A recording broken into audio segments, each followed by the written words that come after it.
11ویں والے پیر صاحب کو بریلوی، دیوبندی، اہل حدیث تینوں ہی بزرگ مانتے ہیں. برائے مہربانی ان کی نماز کا طریقہ بتا دیں تاکہ اس میں جھگڑا ہی ختم ہو جائے. اچھا، یہ 11ویں والے پیر ہے کون ہے؟ ٹھیک ہے جی.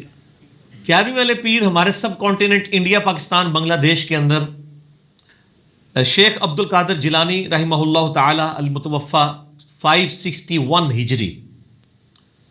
کوئی ان کو 11ویں والا پیر کہتا ہے، کوئی غوث اعظم کہتا ہے، کوئی صرف سادہ شیخ عبد القادر جیلانی کہتا ہے. بہرحال ایک مشہور عالم دین اور بزرگ گزرے ہیں 6 صدی ہجری کے اندر، 561 ہجری کے اندر فوت ہوئے، اور بغداد کے قریب، یعنی وہاں کے عراق کے رہنے والے تھے. بیسیکلی یہ گیلانی ہے، گیلان وہاں پہ ایک سٹی کا نام ہے، لیکن چونکہ عربی کے اندر گاف نہیں ہوتی ہے تو اس لیے جیلانی بن گیا. وہ گاف کو ریپلیس کیا انہوں نے جیم سے. اصل میں ان کا نام ہے عبد القادر گیلانی. جیسے آپ کے بھی ایک ایکس پرائم منسٹر ہیں یوسف رضا گیلانی، اصل لفظ گیلانی ہے، لیکن عرب دنیا کے اندر چونکہ گاف نہیں ہوتا تو وہ گاف کو انہوں نے جیم بنا کے جیلانی کر دیا. اور ان کے بارے میں ایک مشہور واقعہ ہے کہ جی وہ کوئی 11 سال کے بعد انہوں نے کوئی ایک ڈوبی ہوئی بارات تھی جو اس کو انہوں نے دوبارہ سے زندہ کر لیا تھا. بالکل جھوٹ ہے یہ تو. میں نے قرآن سے ثابت کیا کہ مردے کو زندہ کرنے والا معجزہ تو ہمارے نبی علیہ السلام کو بھی نہیں دیا گیا، حالانکہ اللہ دے سکتا تھا. اور اس میں میرا یوٹیوب پہ ایک کلپ ہے، وہ جا کے دیکھ لیں، کیا ممتاز قادری مرنے کے بعد دوبارہ زندہ ہو گیا تھا. اس میں نے اس حوالے سے ڈسکشن کیا. سورۃ الانبیاء آپ پہلا رکوع پڑھ کے دیکھ لیں. کافروں کا ڈیمانڈ یہی تھی کہ نبی علیہ السلام کو یہ معجزہ کیوں نہیں دیا گیا مردے زندہ کرنے والا. تو شیخ عبد القادر جیلانی کے اوپر یہ جھوٹ باندھا ہے.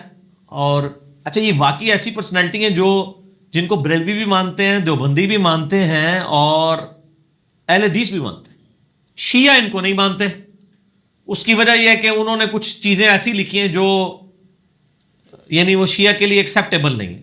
ان میں سے کئی چیزیں میرے لیے بھی ایکسیپٹیبل نہیں ہیں، خصوصاً جنگ جمل، صفین اور نہروان کے حوالے سے جو ان کا سٹانس ہے، یعنی میں اس کے ساتھ ایگری نہیں کرتا ہوں. ان کی مشہور کتاب ہے غنیت الطالبین. یہ بریلویوں نے بھی چھاپی ہوئی ہے، دیوبندیوں نے بھی، اہل حدیث نے بھی چھاپی ہوئی ہے. اس کتاب کے اندر ان کی اپنی تعلیمات موجود ہیں. زیادہ تر چیزیں ٹھیک ہیں لیکن بہت غلط چیزیں بھی ہیں، اور ہمارا تو وہی کرائٹیریا ہے. شیخ عبد القادر جیلانی تو بہت چھوٹی ہستی ہیں، ہم تو بڑے ائمہ، امام مالک، امام شافعی، امام احمد بن حنبل، امام حنیفہ رحمہم اللہ اجمعین وعلیہم السلام اجمعین، ان کے ساتھ بھی اختلاف رائے رکھ سکتے ہیں کسی معاملے میں. امام مالک کا قول تواتر کے ساتھ نقل ہوا ہے، وہ قبر رسول کی طرف اشارہ کر کے کہتے تھے اس صاحب قبر صلی اللہ علیہ وآلہ وسلم کے علاوہ کوئی شخص اس روئے عرض پہ ایسا نہیں ہے جس کی ہر بات مقبول ہو اور کوئی بات مردود نہ ہو سوائے آپ صلی اللہ علیہ وآلہ وسلم کے، اور ان کے علاوہ کوئی ایسا شخص نہیں ہے کہ جس سے آپ اختلاف رائے نہ رکھ سکتے سوائے آپ صلی اللہ علیہ وآلہ وسلم کے. تو باقی تو کوئی مطلب، یہ تو 6 صدی ہجری میں ہے، یہ تو قرون اولیٰ کے بھی بزرگ نہیں ہے، 6 صدی ہجری میں ہے. غنیت الطالبین کی کتاب ہے، بریلوی، دیوبندی، اہل حدیث چھاپ رہے ہیں، اور خصوصاً بریلوی مکتبہ فکر میں قادری سلسلے میں ان کو ایک اہمیت دی جاتی ہے، اور بریلویوں کی مسجد میں 11ویں شریف بھی پکا کے کھائی جاتی ہے. اللہ کے نام کی ہوتی ہے، ان کے اصالہ ثواب کے لیے. اس کے اوپر بحث ہو سکتی ہے، لیکن اس کو میں سکپ کرتا ہوں اس ٹاپک کو. بل کسی ایک 11ویں کے اوپر وہ دیکھ کے ساتھ ان کی کتاب کھول کے نماز کا طریقہ بھی بتا دیا جائے نا، کہ یہ جس کی ہم نام کے اوپر 11ویں پکا پکا کے کھا رہے ہیں اتنے سالوں سے، وہ نماز اس طریقے پہ نہیں پڑھتے تھے جس طریقے پہ یہاں پہ 11ویں کھانے والے پڑھ رہے ہیں. کیونکہ یہ جو 11ویں کھانے والے ہیں ان کو زیادہ بہتر پتہ ہے نماز کا طریقہ شیخ عبد القادر جیلانی سے، کیونکہ جب ہم آپ کو وہ طریقہ بتائیں گے وہ تو آپ نہیں کرنے کے لیے تیار ہوں گے. تو اس کا مطلب ہے کہ شیخ عبد القادر جیلانی کو نماز کا طریقہ نہیں آتا تھا، آپ کو وہ طریقہ زیادہ بہتر آتا ہے. تو یہ بھی کوئی کہنے کے لیے تیار نہیں ہے. اس کے انہوں نے ٹوٹکے بنایا، او جی حملی تھے. پوری اس کتاب میں کہاں انہوں نے لکھا ہے میں حملی ہوں؟ آپ کے کلیم کر لینے سے حملی ہو جائیں گے وہ. کہیں انہوں نے تقلید کے اوپر چیپٹر باندھا ہے کہ تقلید ضروری ہے، ورنہ تو آپ کے بزرگ بابے کتاب لکھتے ہیں تو پہلے تقلید لکھتے ہیں. پوری غنیت الطالبین کے اندر کو مجھے تقلید کا چیپٹر دکھائے. ان تو لکھا ہے اہل سنت، اصل میں اہل حدیث ہیں جو اہل سنت ہیں، ٹھیک ہے نا. وہ اسی لیے اہل حدیث کہتے ہیں، وہ تو ہمارے بزرگ تھے. یہ کہتے ہیں نہیں او اہل حدیث اور نے تسی اہل حدیث اور ہو اور اسی ہو رہا. نہ میں وابی، نہ میں بابی، میں ہوں مسلم علمی کتابی. نہ میں سو کالڈ وابی ہوں جو کتاب و سنت کی بات کرے اس کو گالی دے دیتے ہیں اپنے زوم میں وابی، اور میں باپی بھی نہیں، باپوں کا ماننے والا، باپوں کا دفاع کرنے والا بھی نہیں، میں ہوں مسلم علمی کتابی، نہ میں وابی نہ میں بابی، میں ہوں مسلم علمی کتابی۔ تو شیخ عبد القادر جیلانی کی کتاب، چونکہ مجھے پتا تھا کہ یہ سوال انہوں نے رکھا ہوا ہے، میں نے یہ پہلی کتاب ان کی اپنے پاس رکھی ہوئی ہے، غنیۃ الطالبین، بریلویوں کی چھپی ہوئی۔ ایچ ڈی کیمرے میں ذرا دکھائیں جی ان کو۔ قادری رضوی کتب خانہ، شیخ عبد القادر جیلانی کی بھی نسبت ہے اور احمد بریلوی صاحب کی بھی نسبت ہے اس کتب خانے کو۔ قادری رضوی، قادری کہتے ہیں عبد القادر جیلانی کی وجہ سے، اور رضوی امام بریلوی صاحب کی وجہ سے، ان کا نام رضا تھا نا تو رضوی، اس کی وجہ سے قادری رضوی کتب خانہ سے یہ چھپی ہے غنیۃ الطالبین۔ اس میں میں نے نوٹس بنائے ہوئے شروع کے پیج میں کہ یہ ایک اور باتیں بھی ہیں، میں سکپ کرتا ہوں۔ اس کے اوپر پیج نمبر 40 پہ شروع میں ہی جہاں زکوٰۃ کا چیپٹر شروع ہو رہا ہے اس سے جسٹ پہلے نماز کا چیپٹر ختم ہو رہا ہے، اس میں نماز کا طریقہ انہوں نے لکھا ہوا ہے رفع الیدین کے ساتھ۔ نماز شروع کرتے وقت بھی دونوں ہاتھوں کو اٹھانا، رکوع میں جاتے وقت بھی اور رکوع سے اٹھتے وقت بھی انہوں نے لکھا ہے کہ دونوں ہاتھوں کو آپ نے کندھوں تک اٹھانا ہے، ہتھیلیاں کندھوں کے مقابل، انگلیاں اور انگوٹھے کان کی لو کے برابر آ جائیں۔ تو یہ اس کے اوپر طریقہ لکھا ہے۔ تو میری خواہش ہے کہ بریلوی حضرات غنیۃ الطالبین جو ہے یہ دکھائیں پبلک کو اور بتائیں کہ جی شیخ عبد القادر جیلانی پوری زندگی ان کو نہیں پتہ چلا نماز کا طریقہ، وہ بیچارے بخاری مسلم سے ہی نماز کا طریقہ لکھتے رہ گئے اور ہمارے بزرگوں کا طریقہ ان کو پتہ ہی نہیں چلا۔ تو پھر آپ کو پبلک بتائے گی کہ آپ کو نہیں پتہ چلا، ان کا نماز کا طریقہ جو ہے وہ صحیح بخاری صحیح مسلم میں جو نبی صلی اللہ علیہ وآلہ وسلم کی مبارک نماز کا طریقہ ہے وہ لکھا ہے، تو اس کو بھی فالو کرنے کی کوشش کریں۔ اچھا میں ایک اور بات بتاؤں، آج کل ایک بڑا پھر ایک فتنہ اٹھا نا، جب یہ چیزیں ہم نے ہائی لائٹ کرنی شروع کی نا، اس میں شیخ عبد القادر جیلانی رحمۃ اللہ علیہ نے جو دوسکی فرقے لکھے ہیں نا، ان میں حنفیہ کو بھی لکھ دیا ہے۔ اب یہاں سارے حنفی جنہوں نے شیخ عبد القادر جیلانی کو اپنے کندھے پہ اٹھایا ہوا ہے اس حوالے سے، وہ کہنا نہیں وہ حنفی اور تھے یہ حنفی اور ہیں۔ پھر کسی نے کہا یہ ہو سکتا ہے کسی نے ان کی کتاب میں داخل کر دیا ہو، پھر ایک تیسرا طبقہ ہے انہوں نے کہا یہ ان کی کتاب ہی نہیں ہے۔ تو ہم پھر کہتے ہیں اگر شیخ عبد القادر جیلانی رحمۃ اللہ علیہ کی کوئی کتاب نہیں ہے پھر اس پرسنالٹی کو بھی آپ چھوڑ دیں، کیونکہ کتابیں ہی تعارف ہوتی ہیں نا پرسنالٹی کا۔ یہ کتاب انہیں کی ہے، تواتر کے ساتھ علماء اہل سنت نے یہ ان کی کتاب لکھی ہے۔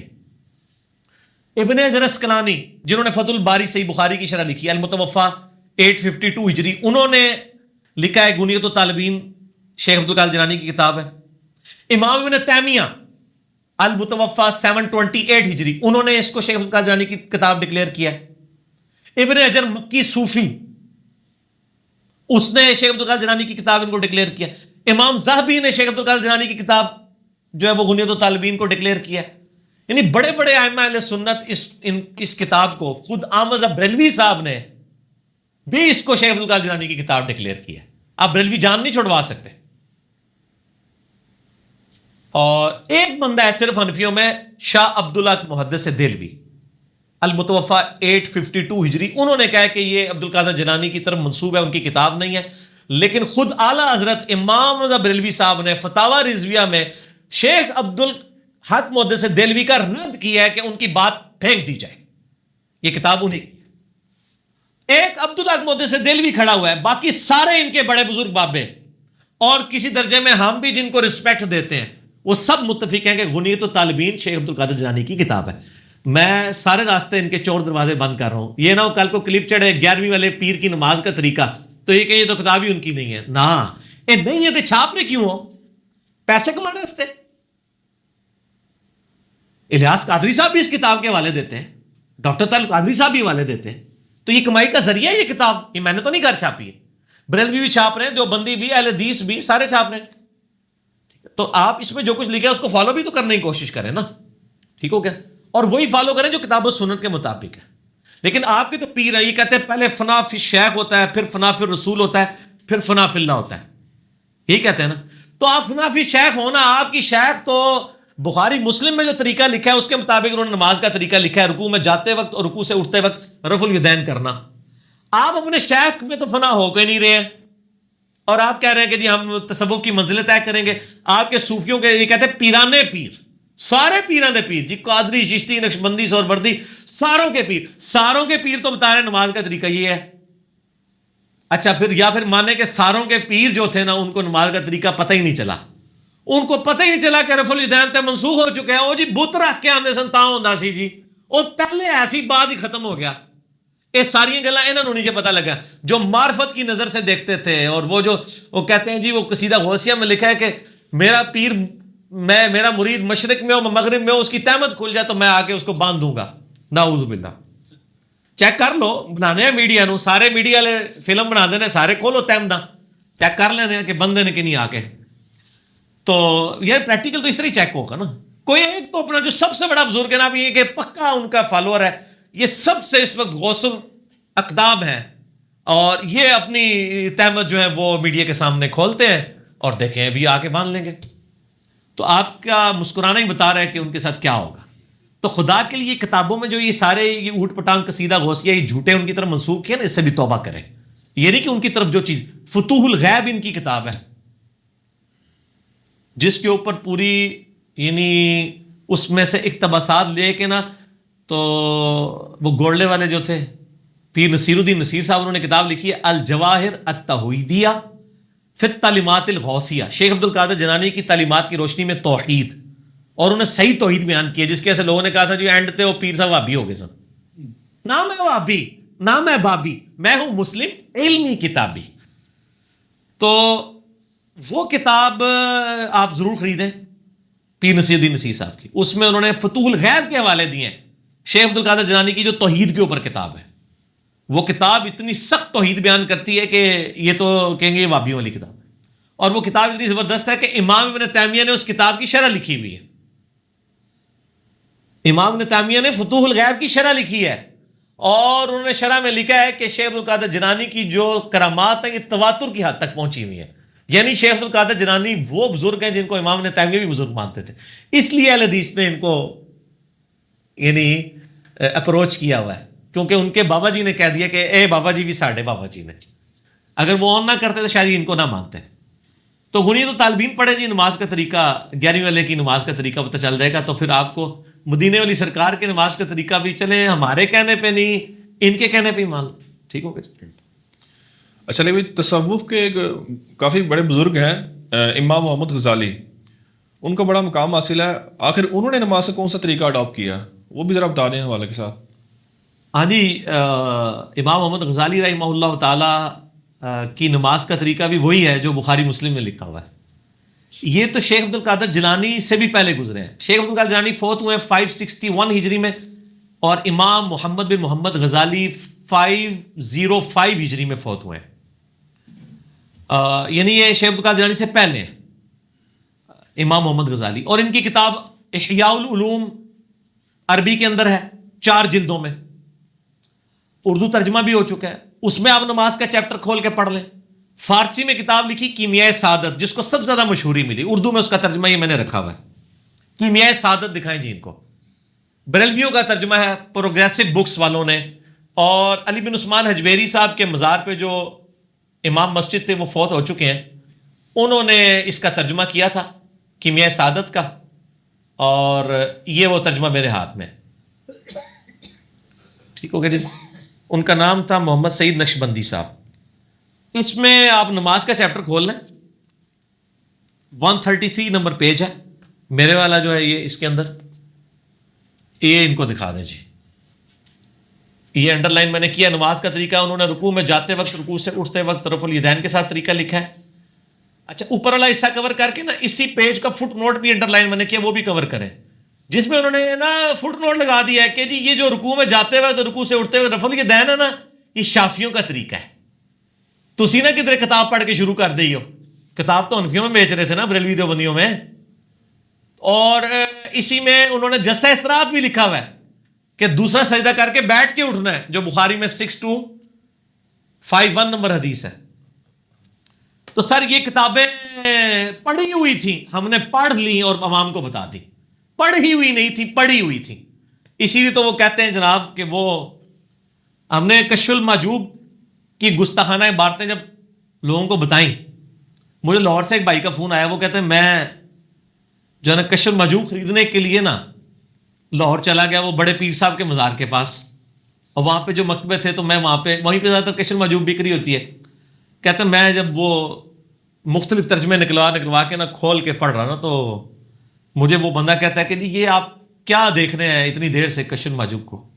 اس نے کہا جی میں ایک حوالہ دیکھ رہا ہوں، وہ جو میں نے بتایا گستاخانہ عبارتیں اس کے اندر لکھی ہیں، مسئلہ 71B، انڈیا اور پاکستان کے بزرگوں کی 19 گستاخانہ عبارات کا تحقیقی جائزہ، یوٹیوب پہ آپ جا کے لکھیں تو کھل جائے گا۔ تو وہ کہتا ہے کہ انجینئر ہوتا نہیں سن لیا، یعنی وہ جو بیچ رہا تھا نا کشن ماجوب، اب وہ یہ کہہ سکتا ہے کہ مجھے پتا نہیں تھا اور میں پھر بھی کتاب بیچتا رہا، اس طرح کی گستاخانہ چیزیں جس میں لکھی ہوئی تھی، تو پتہ سب کو چل گیا۔ تو پہلے تو کوئی بہانہ کر سکتا تھا، اب تو سوشل میڈیا کی برکت سے کوئی کر ہی نہیں سکتا کہ مجھے یہ نہیں پتا چلا کہ امام غزالی نے نماز کا طریقہ کیا لکھا ہے، شیخ عبد القادر جیلانی نے نماز کا طریقہ کیا لکھا ہے۔ تو خدا کے لیے آپ اللہ کے محبوب صلی اللہ علیہ وآلہ وسلم کے قدموں میں واپس آ جائیں، بزرگ بابوں سے جان چھڑائیں اور ایک دفعہ کہہ دیں نہ میں وابی نہ میں بابی، میں ہوں مسلم علمی کتابی، نہ میں وابی ہوں نہ میں بابوں کا ماننے والا ہوں، میں کتاب و سنت کو ماننے والا علمی کتابی مسلمان۔ بابی نہ بنے کتابی بنے، وابی نہ بنے علمی بنے، ٹھیک ہو گیا جی؟ آپ نے ایک لیکچر میں ملا علی قاری حنفی پر جھوٹا الزام لگایا کہ وہ نبی علیہ الصلوۃ والسلام کے والدین کو کافر مانتے تھے، حالانکہ انہوں نے اپنی کتاب شرح شفا میں اس سے توبہ کر لی تھی، کیا یہ بات صحیح؟ پہلی بات ہے کہ میرے پہ جب بھی سوال ہوتا ہے نا تو سٹارٹ ہی سے ہوتا ہے کہ آپ نے جھوٹا الزام لگایا۔ یہ جتنے جو یہ لوگ ہیں یہ کم از کم میرے ریفرنسز کھول کے تو پڑھیں نا۔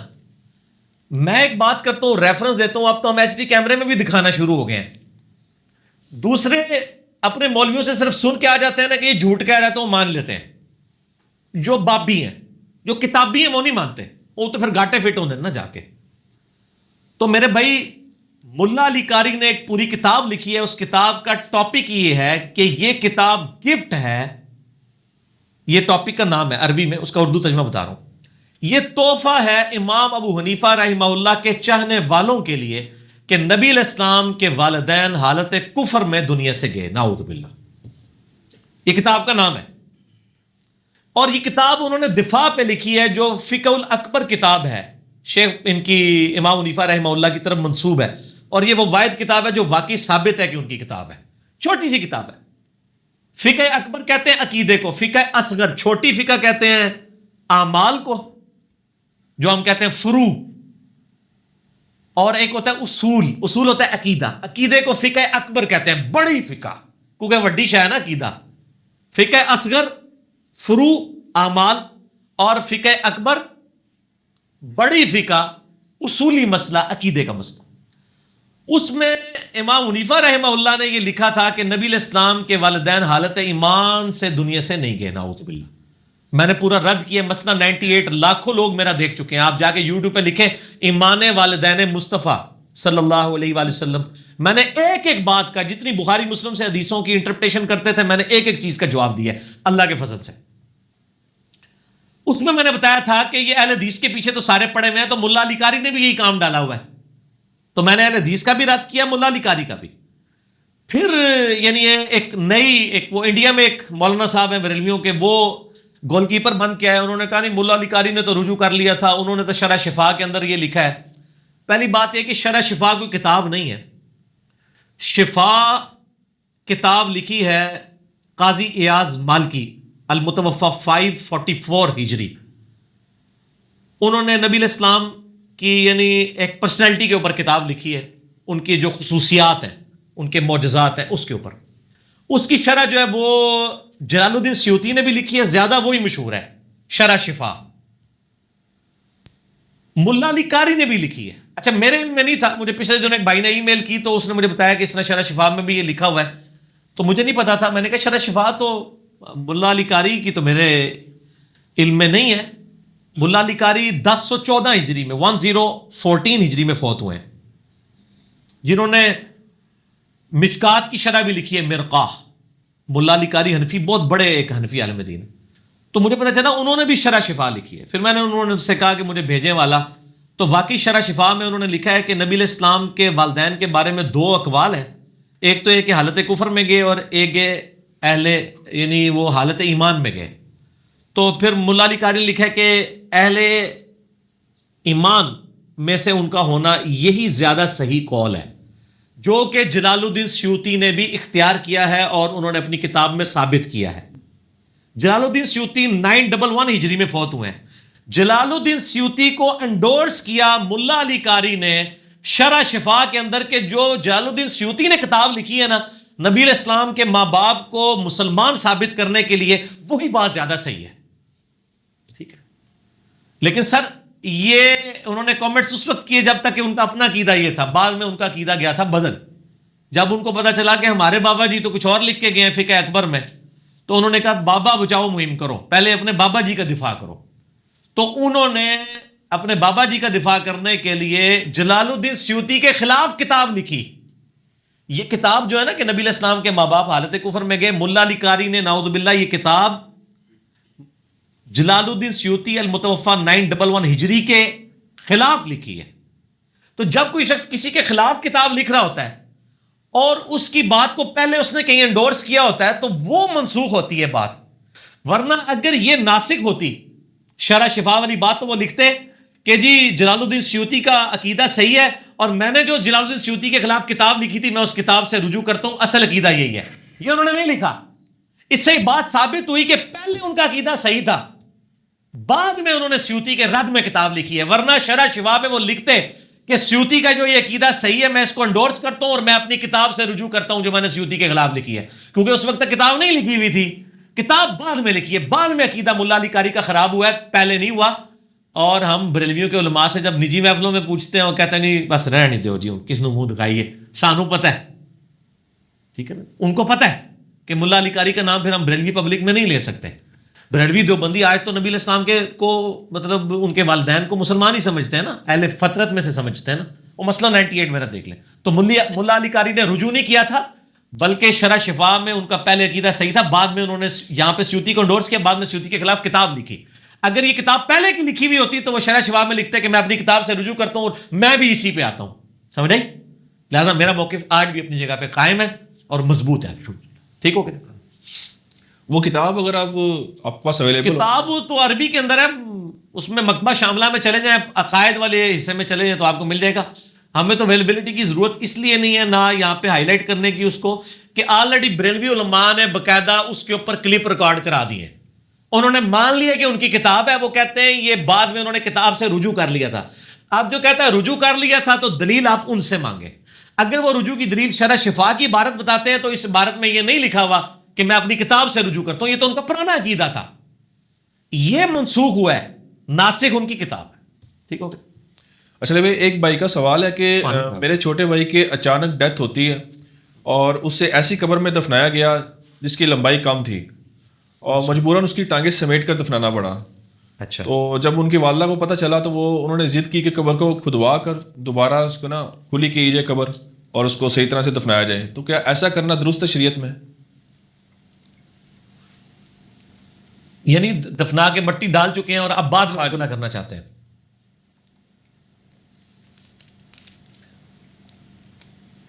یہ بالکل حرام ہے جی. امانتاً دفنانا بھی حرام ہے کسی کو. بعض اوقات وہ باہر سے رشتہ دار آ رہے ہوتے ہیں تو وہ امانتاً دفنا دیتے ہیں یا پورے باقی حصے پہ مٹی ڈال دیتے ہیں، چہرہ کھلا چھوڑ دیتے ہیں. یہ بالکل حرام ہے. دفنا دیا جائے، اس کے بعد قبر کھودنے کی ضرورت نہیں ہے. اگر وہ اللہ کے حضور نیک ہے تو صحیح مسلم میں کہ 70 گز دائیں بائیں آگے پیچھے اس کی قبر کھول دی جائے گی. فزیکلی نظر نہیں آئے گی، روحانی طور پہ کھلے گی. متشابہات میں سے ہے، برزخی معاملہ. اس کو اس کفن کی ضرورت نہیں، اسے جنتی کفن پہنا دیا جائے گا. تو اس کی قبر تو ویسے ہی کھل چکی ہوگی. اور اگر آپ فزیکلی کھلا کرنا چاہتے ہیں، اس سے اس کی قبر کوئی نہیں کھلی کر سکتے. اس کے لیے صدقہ خیرات کریں، اس کے لیے دعا کریں جس کا اس کو فائدہ پہنچے. ان چیزوں سے کوئی فائدہ نہیں ہوگا کہ آپ کہیں کہ جی ہم اس کی قبر اب دوبارہ کھودیں اور وہ بڑا یعنی اس کی قبر جو ہے وہ بڑی کر لیں تاکہ وہ آرام سے اس میں لیٹا رہے. اس آرام کے ساتھ کوئی تعلق نہیں، نہ آپ اس کو آرام پہنچا سکتے ہیں. صحیح بخاری مسلم کی حدیث ہے، انسان کے 3 دوست ہیں، 2 باہر رہ جاتے ہیں، ایک ہی ساتھ جاتا ہے. اس کا مال اور اس کے رشتہ دار باہر ہی رہ جاتے ہیں، اس کے اعمال اس کے ساتھ جاتے ہیں. تو وہ انشاءاللہ قبر کو کشادہ کر دیں گے. باقی ابھی اذان شروع ہو رہی ہے اثر کی، اس کے بعد میں انشاءاللہ تھوڑا سا اس کے اوپر مزید ایڈریس کروں گا انشاءاللہ تعالی وقفے کے بعد انشاءاللہ. ہاں جی جناب، نماز عصر کے وقفے کے بعد وہ ڈسکشن ہو رہی تھی قبر جی یعنی کھودی جائے کہ نہیں. تو امانتاً دفنانا یا اس طریقے سے قبر کھودنا یہ بالکل غلط ہے جی. اس کی کوئی اسلام میں اجازت نہیں ہے. اگر اللہ کا نیک بندہ ہے تو اللہ تعالیٰ خود ہی کشادہ کر دے گا قبر. اس حوالے سے میں آپ کو ایک حدیث بڑی انٹرسٹنگ سناؤں. صحیح بخاری کے اندر حدیث موجود ہے انٹرنیشنل نمبر کے مطابق 1387 کتاب الجنائز چیپٹر میں. سیدنا ابوبکر الصدیق رضی اللہ تعالیٰ عنہ علیہ السلام کی وفات کا وقت قریب تھا. حالت نزع میں تھے تو انہوں نے اپنی بیٹی سیدہ عائشہ کو بلایا اور پوچھا کہ بیٹی یہ بتاؤ کہ نبی علیہ السلام نے جب وفات پائی تو آپ کی عمر کتنی تھی؟ انہوں نے کہا 63 سال. پھر ان کا میری عمر کتنی بھی ہے؟ تو ان کا 63 سال. پھر انہوں نے پوچھا نبی علیہ السلام کو کتنے کپڑوں میں دفنایا گیا تھا؟ انہوں نے بتایا وہ 3 کپڑوں میں دفنایا گیا تھا. اس میں سے 2 تو وہ تھے جو آپ نے اس وقت کپڑے پہنے ہوئے تھے, کوئی اسپیشل کفن نہیں دیا گیا. تو انہوں نے کہا کہ مجھے بھی میرے انہی کپڑوں میں دفنانا ہے جو میں نے پہنے ہوئے ہیں. پھر پوچھا کہ نبی علیہ السلام کب فوت ہوئے تھے؟ تو انہوں نے کہا سوموار کے دن. تو سیدہ عائشہ سے پھر سیدنا ابوبکر نے فرمایا کہ آج کون سا دن ہے؟ انہوں نے کہا سوموار. تو انہوں نے کہا میں اللہ سے امید کرتا ہوں کہ مجھے بھی آج ہی موت آئے گی, لیکن اللہ کا شکر ہے کہ آپ کو سوموار کے دن موت نہیں آئی, ورنہ تو علم غیب ثابت ہو جاتا. ٹھیک ہو گیا. اس حدیث کے الفاظ ہیں, سیدہ عائشہ کہتی ہیں کہ حضرت ابوبکر پھر سوموار کو نہیں فوت ہوئے, منگل کو بھی فوت نہیں ہوئے, منگل اور بدھ کی درمیانی رات کو فوت ہوئے اور اسی رات میں ان کو دفنایا گیا.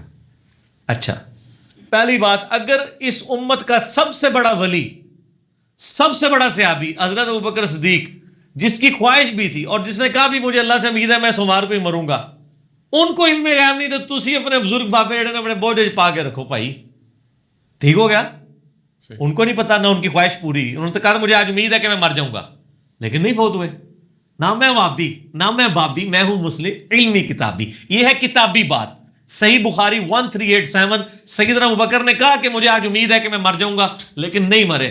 اور بزرگ پہلے ہی دس دن نے کیا ہوتا ہے اے تو سیڈ سب تو بڑے بزرگ نے, کچھ بھی نہیں ہوا. یہ تو ہم چیک کر سکتے ہیں, آپ کے بزرگوں کی تو افواہیں ہیں, وہ تو چیک نہیں ہو سکتی, کاؤنٹر ویریفائی نہیں ہو سکتی. تو اس میں یہ بھی الفاظ ہیں کہ سیدہ عائشہ نے کہا کہ اسی بخاری کے حدیث میں, مجھے کب یاد آئی اس کی وجہ سے, کہ آپ کے لیے کفن نہ نیا ارینج کریں. انہوں نے کہا کفن نے تو پیپ اور گلے سڑے گوشت کا ہی حصہ بننا ہے, یعنی لاش نے تو گل سڑ کے جانا ہے. تو یہ زندہ بندوں کی ضرورت ہے نئے کپڑے, مجھے میرے انہی کپڑوں میں دفنانا. یعنی کتنی بڑی عاجزی ہے. ہمارا ان کے بارے میں حسن ظن ہے کہ اللہ تعالیٰ ان کی لاش کو سلامت رکھا ہوگا. صحیح بخاری میں 1390 نمبر حدیث ہے کہ حضرت عمر کا پاؤں تقریباً کوئی 70 ایئرس کے بعد یعنی حجرے کی دیوار گری تو وہ سلامت نکلا تھا. حضرت بکر کا بھی جسم سلامت ہوگا, لیکن ان کا عمومی عقیدہ یہی تھا کہ جسم نے تو گل سڑ جانا ہے. جب جسم نے گل سڑ جانا ہے تو اس کو نئے کفن کی کوئی ضرورت نہیں ہے, اس کے لیے قبر بہت خوبصورت ہونے کی ضرورت نہیں ہے, قبر پہ کتبے لگانے کی ضرورت نہیں ہے, مہنگی قبروں کی ضرورت نہیں ہے. تو ان سے کہیں, اپنی والدہ سے ریکویسٹ کریں کہ ان چیزوں سے کوئی فرق نہیں پڑنا. آپ نے جو قبر کھدوا کے اور دوبارہ یہ کام کر کے اتنا پیسہ خرچ کرنا ہے, اتنے پیسے کا اپنے بچے کی طرف سے صدقہ اور خیرات کر دیں, جس کا فائدہ بھی اس کو پہنچے گا. ٹھیک ہوگا جی. تو یہ قطعاً اس کی اجازت. ٹھیک ہے علی بھائی, اس میں ایک ضمن سوال ہے کہ آپ نے کہا انہی کپڑوں میں ان کو دفنایا گیا, تو کیا انہی کپڑوں میں آج بھی کوئی اگر فوت ہوتا ہے تو اس کو بھی اسی کپڑے میں دفنا سکتے ہیں؟ کیوں نہیں دفنا سکتے؟ یہ جو شہید ہوتے ہیں, ٹھیک ہے, اب آپ نے اس طرح بھی چل بنا سیاسی شہید, فوجی شہید, کیڑے شہید, جڑے شہید ہوتے ہیں تو عموماً کیٹاسٹرافک کنڈیشن جنگوں کے اندر ہوتی ہے, ان کو اسی طریقے سے دفنایا جاتا ہے, کفن نہیں دیا جاتا, غسل بھی نہیں دیا جاتا, ایون جنازے کی بھی ضرورت نہیں ہوتی. ٹھیک ہوگا نا. تو یہاں پہ آپ بالکل کر سکتے ہیں. اچھا, قبر کشائی کے لیے جو ہے انویسٹیگیشن کے لیے قبر کشائی کی جا سکتی ہے؟ پوسٹ مارٹم اگر جینون کوئی قتل کا مسئلہ ہے, وہ تو قرآن میں ہے کہ قتل کے مقدمے کی پیروی ہونی چاہیے. باقی ہر مسئلے میں کہا گیا معاف کرو, معافی کی روش اختیار کرو, لیکن قصاص کے معاملے میں ہے کہ انسانیت کی زندگی ہے قصاص کے اندر, قتل کے مقدمے کی پیروی ہونی چاہیے, اس میں معافی نامہ کوئی نہیں ہونا چاہیے. تو اس کے لیے اگر پوسٹ مارٹم کرنا پڑے انویسٹیگیشن کے لیے, ویسے تو عموماً قتل کے مقدموں میں بہت کم ہوتا ہے قبر کشائی کرنی پڑے. جب قتل ہوتے ہیں تو سیدھا وہ سول ہاسپٹل ہی لے جاتے ہیں, وہاں پہ پوری پوسٹ مارٹم رپورٹ بنتی ہے اور اس کے بعد یعنی لاش حوالے کی جاتی ہے, تو اس میں سارے ٹروتھ ریویل ہو جاتے ہیں. یہ بہت کم کیسز میں ہوتا ہے کہ کوئی گم شدہ لاوارث لاشیں ہوں اور ان کا وہ کرنی پڑ جائے, وہ علیحدہ بات ہے. تو وہ پھر لا یکلف اللہ نفسا الا وسعها, اور جو قرآن پاک میں آیا ہے 4 مقامات پہ کہ اگر زندگی موت کی کشمکش بن جائے تو پھر آپ خنزیر بھی کھا سکتے ہیں. سورۃ النحل کے اندر آیا کلمہ کفر بھی بول سکتے ہیں, تو یہ مجبوراً اس کیٹاسٹرافک کنڈیشن کے اندر پوسٹ مارٹم کے لیے اگر قبر کشائی کرنی پڑے پھر لمیٹڈ لوگ جائیں. اور اس میں یہ بھی خطرہ ہوتا ہے نا, یہ جو لوگ بڑے خواہش رکھتے ہیں جی قبر کھلی کر دیں یہ کر دیں, کل اس میں تو اتنا تعفن ہوتا ہے کہ وہاں کھڑا نہیں کوئی ہو سکتا. تو اللہ نے اس کا پردہ رکھا ہے, آپ پردہ رہنے دیں. پھر لوگ باتیں کریں گے دیکھو نا لاش سڑ گئی, یہ بھی تو پھر لوگ باتیں شروع کر دیں گے. اس لیے مردے کا پردہ رہنے دیں. اور اگر کسی کی لاش میں اس طرح تعفن بھی ہو نا, یہ اس چیز کی دلیل نہیں ہے کہ وہ گناہ گار ہے. اللہ نے کہیں گارنٹی نہیں لی ہوئی ہے کہ نیک بندے کی لاش سلامت رہے گی. وہ گارنٹی صرف نبیوں کے لیے یا اس کے بعد جس کے لیے اللہ چاہے. محترم کتنے صحابہ ہیں جن کی میدان جنگ میں لاش کے ٹکڑے کیے گئے, ان کی لاش کی تو کوئی حفاظت نہیں ہوئی ہے, قبر میں جانے سے پہلے ہی ٹکڑے کر دیے گئے. سیدنا امیر حمزہ رضی اللہ تعالیٰ ان کا مسئلہ نہیں ہوا لاش کا, تو کوئی حفاظت تو کوئی نہیں ہوئی لاش کی. قبر میں جا کے اللہ تعالیٰ باہر جب تھی لاش تو سب کچھ کاٹا گیا نا. اس طریقے سے آگ کے کڑاؤں میں صحابہ کو جلایا گیا. ٹھیک ہے نا جی. تو یہ کوئی دلیل نہیں کسی کی لاش کا سلامت رہنا کہ وہ یعنی کسی کی بزرگی دلیل کہ لازمی لاش سلامت رہے. ضروری نہیں ہے, ہو بھی سکتی نہیں بھی ہو سکتی. اچھا نبی, پہلے سے کوئی پرانی بنی ہوئی قبر ہے, اس کو کھود کر اس میں نئی میت کو دفن کیا جا سکتا ہے؟ اگر بالکل قبرستان کی جگہ ختم ہو گئی ہے پھر تو الگ معاملہ ہے. ادروائز کی قطعاً اجازت نہیں ہے کہ آپ آلریڈی ایک وہی بات ہے کہ مردے کا پردہ رہنے دیں. وہ کھودیں گے نیچے ہڈیاں نکلیں, وہ کہیں گے تھکو جی بڑا نیک بندہ ہی ہڈیاں نکلی ہیں. ٹھیک ہے, یہ کام نہ کریں. آپ کے پاس جگہ اویلیبل ہے. ویسے کیٹاسٹرافک کنڈیشن میں تو احادیث میں آیا ہے صحیح بخاری کے اندر, غزوہ احد کے موقع پر کئی صحابہ کو اکٹھا ایک اجتماعی قبر میں دفنایا گیا, وہ علیحدہ بات ہے. ادروائز عام حالت میں تو ہونا چاہیے. اور یہ جتنی ہاؤسنگ سوسائٹیز بنتی ہیں ان کو چاہیے کہ یہ اپنے قبرستان بھی ساتھ ساتھ بنائیں. اسی طریقے سے شہر جیسے جیسے کھلتے جاتے ہیں, آبادی بڑھتی ہے, گورنمنٹ کا کام ہے کہ وہ گرد و نواح کی زمینیں جو بڑی سستے داموں زرعی زمینیں بکری ہوتی ہیں, بعد میں جب شہر کے اندر آتی ہیں وہ لاکھوں روپے مرلہ ہو جاتی ہیں, پہلے وہ ہزاروں روپے کنال ہوتی ہیں, اس وقت خرید کے وہ وقف کر دیں قبرستان کے لیے. یہ لوگ خود کریں نا جی, جس طرح باقی کام کر رہے ہوتے ہیں اس طرح این جی اوز کا کام ہے نا کہ وہ قبرستان کے لیے بھی جگہ وقف کریں. کئی لوگوں نے کی ہوئی ہیں. اور اکثر قبرستان تو یہ ہمارا جو جہلم کا قبرستان ہے لاکھوں قبریں ہوں گی اس میں, یہ ہندوؤں نے وقف کیا ہوا ہے. اور وہ 2 ہندو جو ہیں ان کی قبریں ابھی بھی موجود ہیں, ان کو جلایا نہیں گیا تھا, ان کی قبریں بیچ میں موجود ہیں. ہندوؤں نے دیا ہوا ہے قبرستان. تو مسلمانوں تسی بھی تھوڑی جی قربانی کر لو. ٹھیک ہے نا. اچھا علی بھائی, قبریں ختم کر کے وہاں پر مسجد بنانا جائز ہے؟ نہیں جی, قبرستان میں مسجد نہیں بن سکتی. بخاری مسلم حدیث ہے کہ تمہیں منع کرتا ہوں قبروں کو سجدہ گاہ بنانے سے. اس سے مراد یہ قبرستان میں آپ نماز بھی نہیں پڑھ سکتے, کیونکہ ابو داؤد ترمذی نسائی ابن ماجہ میں بھی ایک سنن اربعہ میں حدیث موجود ہے کہ نبی علیہ السلام نے فرمایا کہ حمام میں اور قبرستان میں نماز نہیں ہوتی. تو آپ بے شک قبر کے آثار مٹا دیں, بھلو قبرستان تو تھا, پھر مردے کو نکالنے کی تو ویسے ہی اجازت نہیں ہے. آپ کے جی یہاں پہ بھی ہمارے جہلم کے اندر کئی قبریں ہیں جو آستہ آستہ نشان مٹائے پہ لوگوں نے مکان بنا لیے, اوپر مسجدیں بنا لی. ایسی مسجدوں میں نماز نہیں پڑھنی چاہیے جہاں پہ آپ کو یہ شورٹی ہے کہ یہاں پہ نیچے قبریں تھیں. آپ قبروں کی بات نہیں کر رہے, نبی علیہ السلام نے الگ سے قبر کے اوپر نماز پڑھنے سے ہی منع کر دی, چاہے آپ کی اس کو سجدے کی نیت ہے یا نہیں. ٹھیک ہے. اچھا علی بھائی, غدیر خم کے موقع پر نبی علیہ السلام نے قرآن اور اہل بیت کو چھوڑا تھا. سورہ فرقان میں آیت نمبر 30 میں قرآن چھوڑنے کی شکایت کا ذکر ہے جو نبی علیہ السلام کریں گے. اہل بیت کو چھوڑنے سے متعلق شکایت کا ذکر کس آیت اور حدیث میں ہے؟ یہ کئی آیات اور کئی احادیث کے اندر ہے. نبی علیہ السلام نے جو غدیر خم پہ فرمایا تھا صحیح مسلم میں 6225 سے 6228 تک, میں اپنے بعد 2 بھاری چیزیں چھوڑ کے جا رہا ہوں. ان میں سے پہلی چیز اللہ کی کتاب ہے, اس میں ہدایت ہے, نور ہے. تم اللہ کی کتاب کو پکڑو, اپنا تعلق اس کے ساتھ مضبوط کرو. جو اس کو پکڑے گا وہ ہدایت پہ ہوگا, جو چھوڑ دے گمراہ ہو جائے گا. اور دوسری چیز میرے اہل بیت ہیں, میں اپنے اہل بیت کے معاملے میں تمہیں اللہ کا خوف دلاتا ہوں. اہل بیت کو پکڑنے کا نہیں کہا تھا, ان کے ساتھ حسن سلوک کا 3 دفعہ فرمایا تھا. تو اہل بیت کے ساتھ جنہوں نے حسن سلوک نہیں کیا ان کو بھی عذاب ملے گا. یہ سورۃ الفرقان میں ہے نا, وقال الرسول یا ربی ان قوم اتخذوا هذا القرآن مہجورا. نبی علیہ السلام شکایت کریں گے کہ میری قوم نے قرآن کو پیٹھ کے پیچھے ڈال دیا تھا. تو اہل بیت کے ساتھ زیادتی کی شکایت بھی قرآن میں موجود ہے. سورہ الاحزاب کی آیت نمبر 56 ہے, ان اللہ وملائکتہ یصلون علی النبی. اس سے اگلی آیت اللہم صلی علی محمد وعلی آل محمد, آیت نمبر 57 ہے, ان الذین یؤذون اللہ ورسولہ لعنہم اللہ فی الدنیا والآخرہ. بے شک جو لوگ اللہ اور اس کے رسول کو تکلیف دیتے ہیں دنیا اور آخرت کی زندگی میں ان پر اللہ کی لعنت ہے، اور اللہ تعالیٰ نے ان کے لیے ذلیل و خوار کر دینے والا عذاب تیار کر رکھا ہے۔ سورۃ الاحزاب آیت نمبر 57، اور اسی پہ میرا ایک مسئلہ نمبر 57 بھی ہے بزرگ پرستی کے اوپر، تو وہ 57 اسی کی نسبت سے رکھا ہوا تھا۔ جو لوگ یعنی اہل بیت کے ساتھ جنہوں نے ظلم کیا، ان کے ساتھ وہ اللہ اور اس کے رسول کو تکلیف دینے والے ہیں، ان پہ تو لعنت ہے دنیا اور آخرت۔ ظالموں کے اوپر لعنت بھیجی گئی ہے، آخرت میں اتنا سخت عذاب ہے۔ پھر بخاری مسلم میں حدیث ہے کہ میرے حوض کوثر پہ ایسے لوگ آئیں گے، میں پہچانتا ہوں گا، میں کہوں گا یہ میرے ساتھی ہیں، اصحابی اصحابی، مجھے بتایا جائے گا انہوں نے دین سے الٹے قدم پھیر گئے تھے، تو میں کہوں گا سحقن سحقن لمن غیر بعد، ان پر پھٹکارو، ان کو مجھ سے دور کر دو جنہوں نے میرے بعد میرا دین بدل دیا۔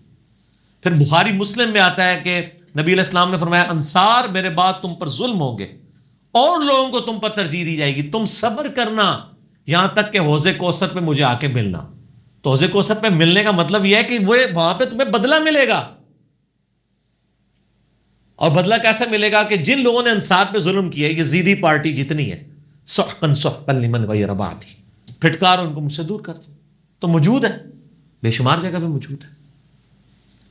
کیا عورتیں قومی اور صوبائی اسمبلی کی ممبر بن سکتی ہیں؟ قومی اسمبلی اور صوبائی اسمبلی کی ممبر بنے، لیکن پردے کے اندر۔ جس طرح جماعت اسلامی کی ریزرو سیٹس کے اوپر عورتیں ہیں، ماشاءاللہ پورا نقاب کیا ہوتا ہے انہوں نے، چہرے کا بھی نقاب کیا ہوتا ہے، مرد و عورت کا اس طریقے سے ڈائریکٹ اختلاط نہ ہو، یعنی بیچ میں نہ گھسی ہوئی ہو، لادہ سے سیٹوں میں بیٹھیں، ضرور بیٹھیں، ممبر ہو سکتی ہیں، لیکن اوورآل لیڈر نہیں ہو سکتی۔ وہ صحیح بخاری کے اندر حدیث موجود ہے کہ جب کسرا کا بادشاہ مرا تو انہوں نے اس کی بیٹی کو اپنا سربراہ چن لیا تھا، تو نبی صلی اللہ علیہ وآلہ وسلم نے فرمایا وہ قوم کبھی فلاح نہیں پا سکتی جو اپنا لیڈر کسی عورت کو چن لے۔ اور یہ حدیث صحیح بخاری میں آتی ہے، ایک صحابی کہتے ہیں کہ مجھے جنگ جمل کے دنوں میں اس حدیث نے بڑا نفع دیا، میں نے ارادہ کیا تھا میں عائشہ کا ساتھ دوں حضرت علی کے خلاف، میں اس حدیث کی وجہ سے پیچھے ہٹ گیا کہ چونکہ حضرت عائشہ لیڈرشپ کے اوپر ہیں اور ان کو چن لیا گیا حضرت علی کے خلاف، تو یہ عورت ہیں اور عورت کبھی فلاح نہیں پا سکے گی۔ اور وہی ہوا، جنگ جمل میں سیدہ عائشہ کو شکست بھی ہوئی۔ اور دیکھیں انہوں نے کوئی لحاظ نہیں کیا کہ نبی کی بیوی ہیں دنیا اور آخرت میں، انہوں نے حدیث کو پرائرٹی دی کہ بھی نبی علیہ السلام نے فرمایا تھا کہ عورت کی حکمرانی نہیں ہے تو عائشہ کی حکمرانی بھی قبول نہیں ہوگی رضی اللہ تعالیٰ عنہا وسلام اللہ علیہا۔ تو اوورآل حکمرانی نہ ہو، باقی نچلے درجے پہ تو ظاہر ہے سیدنا عمر نے بھی عورتوں کی ڈیوٹی لگائی ہوئی تھی نا، عورتوں کے معاملات کو دیکھنے کے لیے، ٹھیک ہے نا۔ خود سیدہ عائشہ بھی کئی معاملات نبی علیہ السلام کے جو فیمیل سے ریلیٹڈ تعلقات تھے، مسائل بتانے کے اعتبار سے، وہ حضرت عائشہ کی ڈیوٹی لگائی تھی نا، لیڈرشپ انہی کے حوالے تھی نا، بعد میں بھی عورتوں کو تعلیم دیتی رہی ہے نا، وہ والا معاملہ ٹھیک ہے، لیکن اوورآل لیڈرشپ کے اوپر نہ ہو، ویسے سپورٹو ہوں، صوبائی اسمبلی کے ممبر بھی ہوں، قومی اسمبلی کی بھی ہوں، لیکن ان کی تصویریں نہ چوراہے کے اوپر لٹکائی جائیں کہ جی اس کو چنیں، یہ کریں، صرف نام کی حد تک ہو۔ علی بھائی اگلا سوال ہے، سورہ لقمان آیت نمبر 14 دودھ پلانے کے لیے 2 سال کی مدت بیان ہے، اور سورہ احقاف میں 15 نمبر آیت ہے، اس میں وضع حمل اور دودھ پلانے کی مدت جو ہے نا وہ 30 ماہ ہے، یعنی کہ 2.5 سال بنتی ہے، تو اس حساب سے 6 ماہ کی مدت میں کیا وضع حمل ممکن ہے؟ دیکھیں یہ جو قرآن پاک کو سمجھنے کے لیے آپ کو یہ بات سمجھنی چاہیے، قرآن و احادیث کی جو کتابیں یہ میتھمیٹکس کی بکس نہیں ہیں، اس میں فگرز کو اس طریقے سے میچ نہیں کرنا چاہیے، یہاں پہ لٹریچر کی زبان میں بات ہوئی ہے۔ صحیح بخاری کے اندر حدیث آپ کو اوپر تلے حدیثیں ملیں گی، کچھ صحابہ کہہ رہے ہیں کہ نبی علیہ السلام 63 سال کی عمر میں فوت ہوئے، 63 ایئرز ایج، اور بخاری میں ہی ہے کچھ صحابہ کہہ رہے ہیں 60 سال کی عمر میں فوت ہوئے، 60 ایئرز۔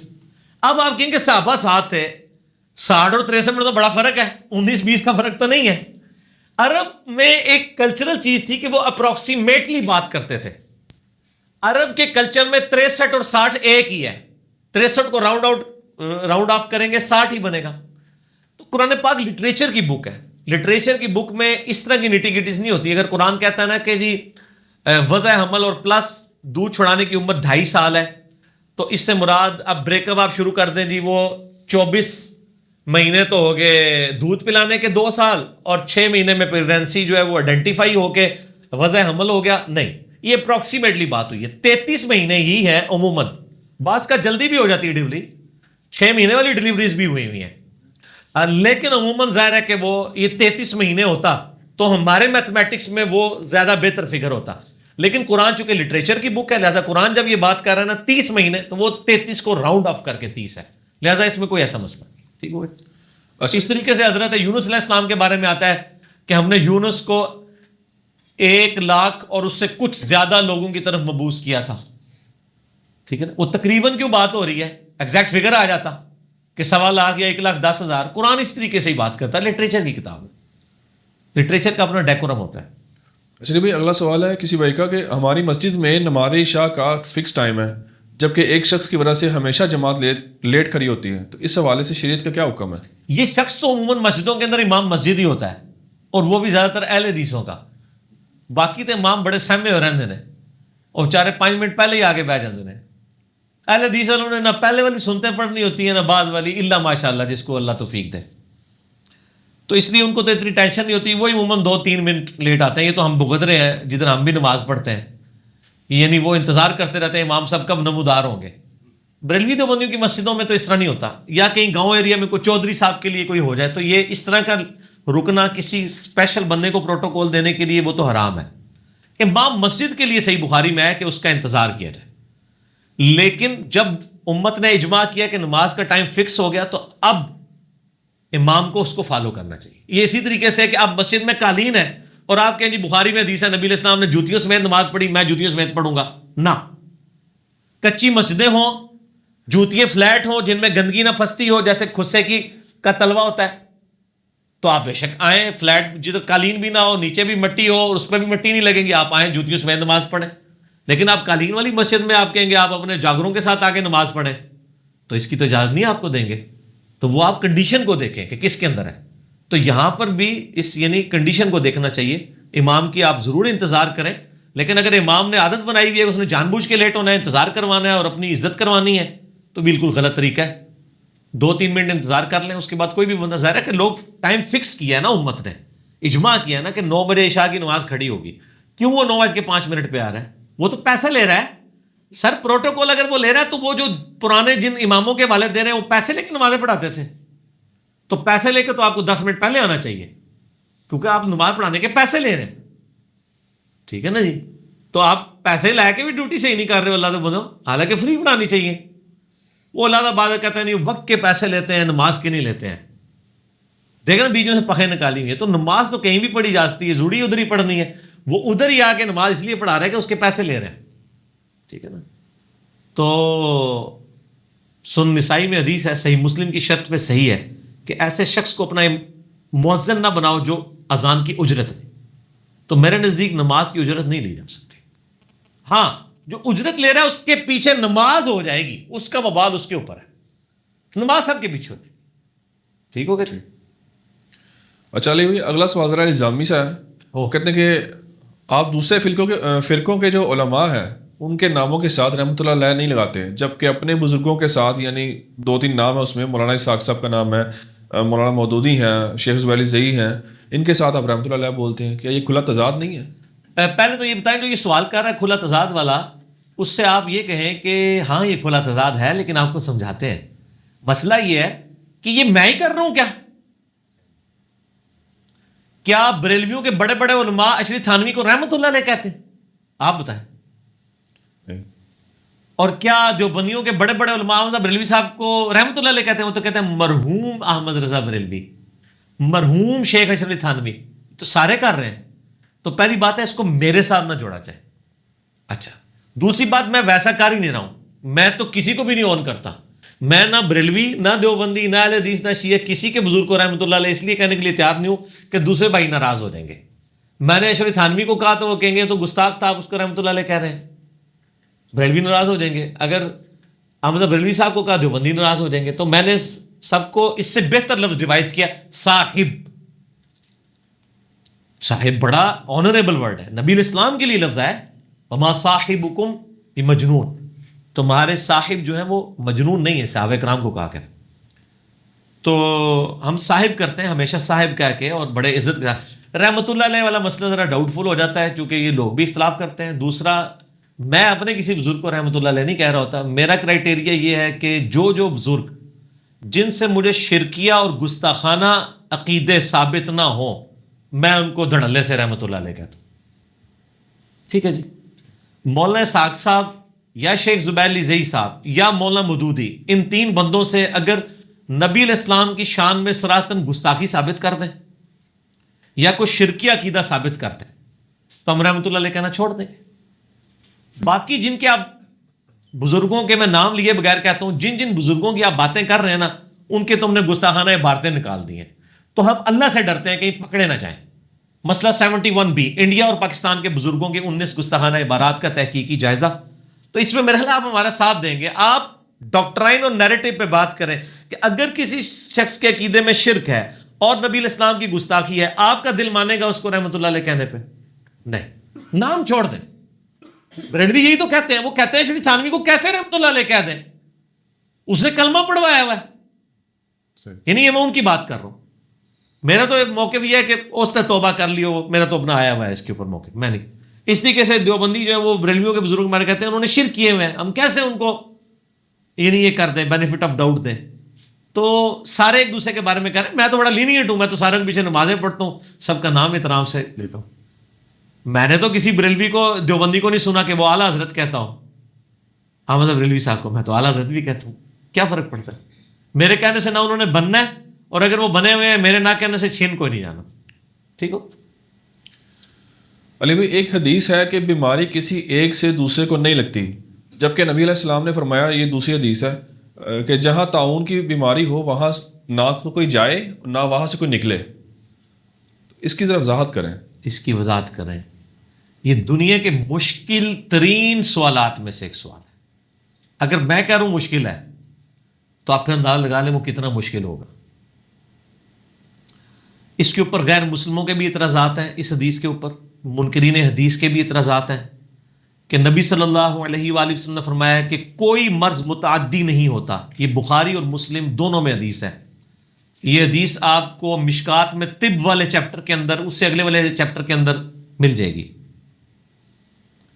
کہ یعنی کوئی اس کے لیے کیا وہ ٹرم میڈیکل میں استعمال ہوگی جی، متعدی مرض جو ایک سے دوسرے کو لگ جاتا ہے.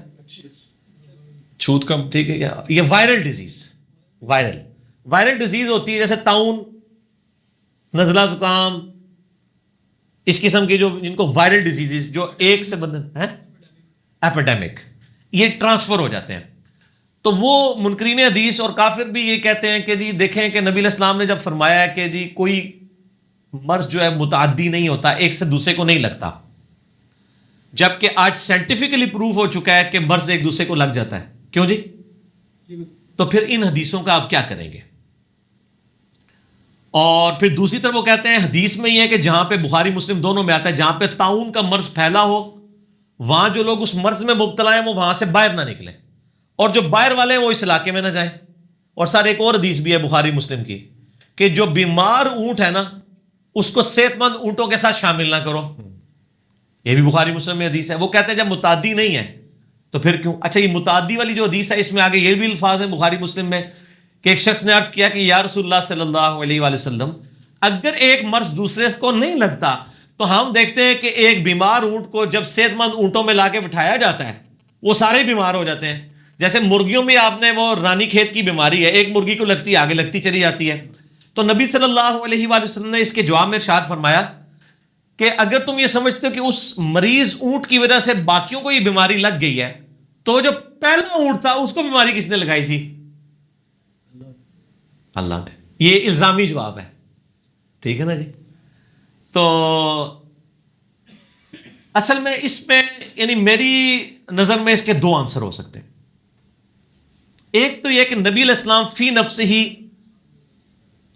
رضا بالقدر کے اوپر ایمفسائز کر رہے تھے کہ آپ کا ایمان تقدیر پہ ہونا چاہیے.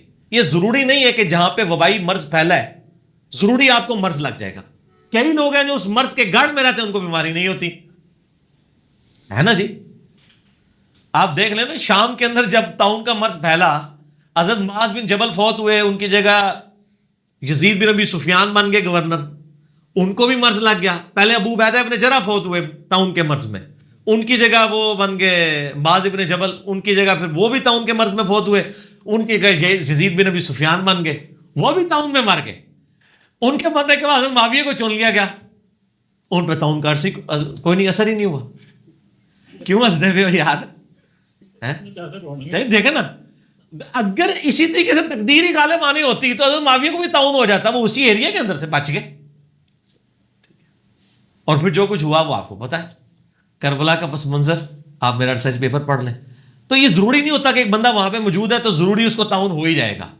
تو یہ تقدیر کے اوپر ایمان رکھنے کو کہا جا رہا ہے. جبکہ دوسری حدیثیں جو کہہ رہی ہیں وہاں پہ نہ جاؤ, بخاری مسلم میں حدیث ہے جہاں پہ طاعون پھیل جائے وہاں پہ. اس طرح بخاری مسلم میں ایک حدیث ہے کہ جو مجزوم ہے, جزام کے مرض میں ہے, اس سے ایسے بھاگو جیسے شیر سے بھاگتے ہو, اس کے قریب بھی نہ جاؤ.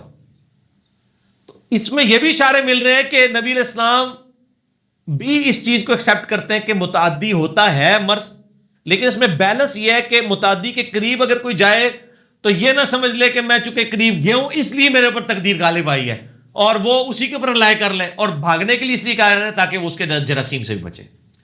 اور دوسرا جواب اس کا یہ ہے کہ یہ حدیث ہی منسوخ ہے.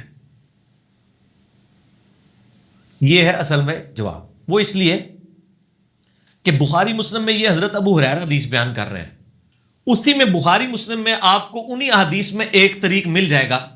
بخاری میں یہ کوئی 5701 یا 5701 سے لے کے 5707 نمبر حدیث تک یہ سارے طریق جمع ہے, اور مسلم شریف میں جو ہے وہ 5900 کے قریب ہے, 5970 کے آن ورڈ ہے. آپ یہ دیکھ لیجئے گا, آپ کو مل جائے گا. آپ جا کے نا لکھیں متعدی ابو ہریرہ تو اسلام 360 میں وہ ویڈیو کھل جائے گی. باقی مشکات میں بھی آپ کو حدیث مل جائے گی. اس میں ایک حدیث ہے کہ ابو سلمہ تابعی کہتا ہے کہ میں نے حضرت ابو ہریرہ سے جب یہ حدیث سنی نا کہ کسی صحت مند بیمار اونٹ کو صحت مند اونٹ میں نہ بیٹھنے دو, تو میں نے کہا کہ حضرت ابو ہریرہ سے کہ آپ تو میں یہ حدیث سناتے تھے کہ کوئی مرض متعدی نہیں ہوتا. یہ بخاری مسلم دونوں میں. اور آج آپ کہہ رہے ہیں کہ نبی علیہ السلام نے فرمایا کہ جو مریض اونٹ ہے اس کو کسی صحت مند اونٹ کے پاس بیٹھے دو. تو حضرت ابو ہریرہ نے اپنی حدیث کا انکار کر دیا. اور ابو سلمہ تابعی کہتے ہیں میں نے ابو ہریرہ کو پوری زندگی کو حدیث بیان کر کے بھولتے ہوئے نہیں دیکھا, لیکن اس حدیث میں بھول کے انہوں نے انکار ہی کر دیا کہ میں نے کبھی کوئی حدیث بیان کی تھی کہ کوئی مرض جو ہے وہ وائرل نہیں ہوتا. وہ اپنی حدیث سے پیچھے ہٹ گئے. حالانکہ یہ حدیث حضرت ابو ہریرہ سے بھی ہے, عبداللہ بن عمر سے بھی, باقی صحابہ سے بھی ہے. واقعی حضرت ابو ہریرہ اپنی بیان کردہ حدیث بھول گئے, اور تابعی کہتے ہیں ہمیں تو یاد تھا کہ انہوں نے یہ حدیث بیان کی ہوئی ہے.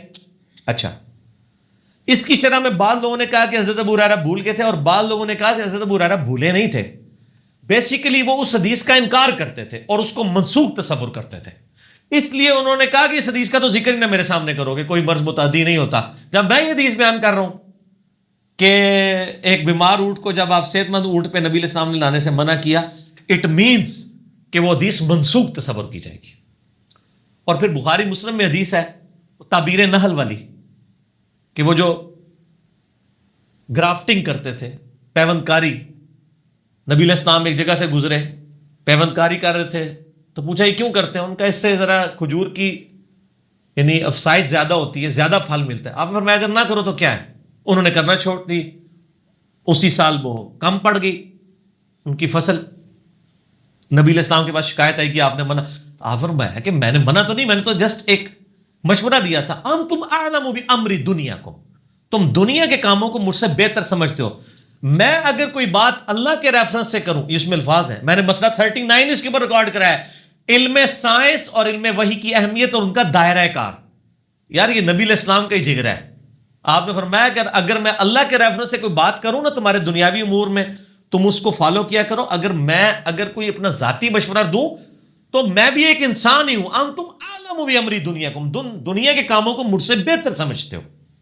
جو تم نے ایکسپیرینس سے, فزیکل فینومینا آف نیچر سے چیزیں لرن کی ہیں, اور تمہارا ایکسپیرینس بتاتا ہے کہ گرافٹنگ سے, پیوند کاری سے فائدہ ہوتا ہے, اس کو فالو کرو.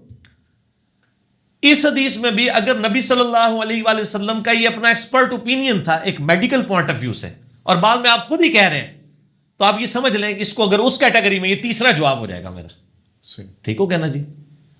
تو پہلا جواب اس حوالے سے کہ مسئلہ تقدیر سمجھانے کے لیے نبی علیہ السلام نے کیا کہ تقدیر پر ایمان ہونا چاہیے.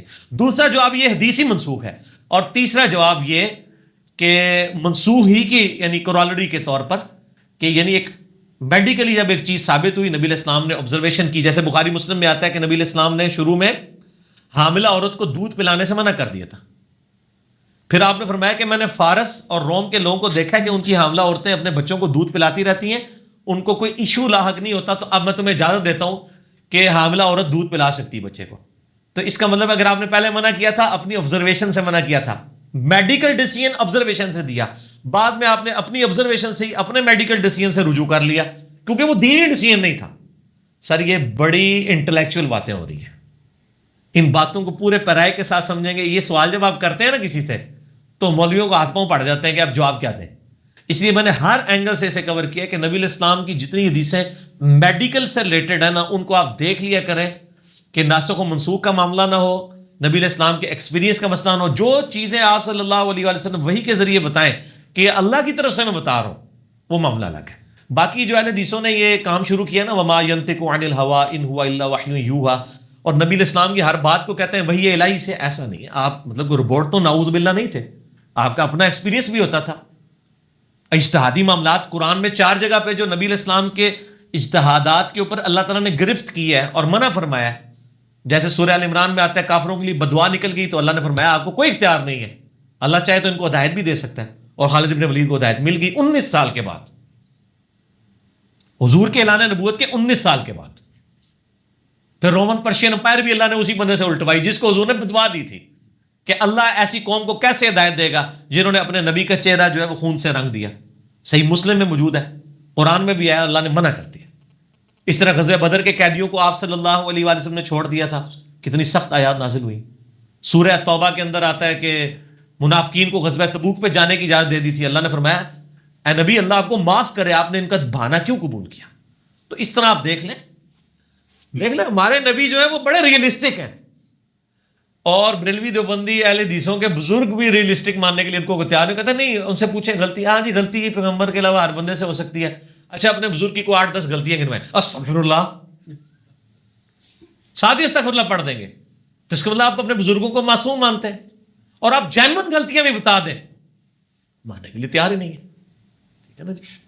تو نبی صلی اللہ علیہ وآلہ وسلم میں یہ حوصلہ تھا، آپ نے فرمایا میں اللہ کے ریفرنس سے کوئی بات کروں لے لو، انتم اعلم بامری دنیاکم، انتم اعلم بامور دنیاکم بھی آتا ہے، امری دنیاکم بھی آتا ہے، دونوں الفاظ آتے ہیں، تم دنیا کے کاموں کو بہتر سمجھتے ہو، یعنی مجھے آپ چھوڑے، نبی علیہ السلام کو تو ہم سینٹر نہیں کرتے، وہ پھر گستاخی کے فتوے لگا دیں گے، مجھے یہ بتائیں آج اگر حضرت ابو بکر عمر عثمان و علی آ جائیں، کیا وہ موبائل فون آپریٹ کر سکتے ہیں؟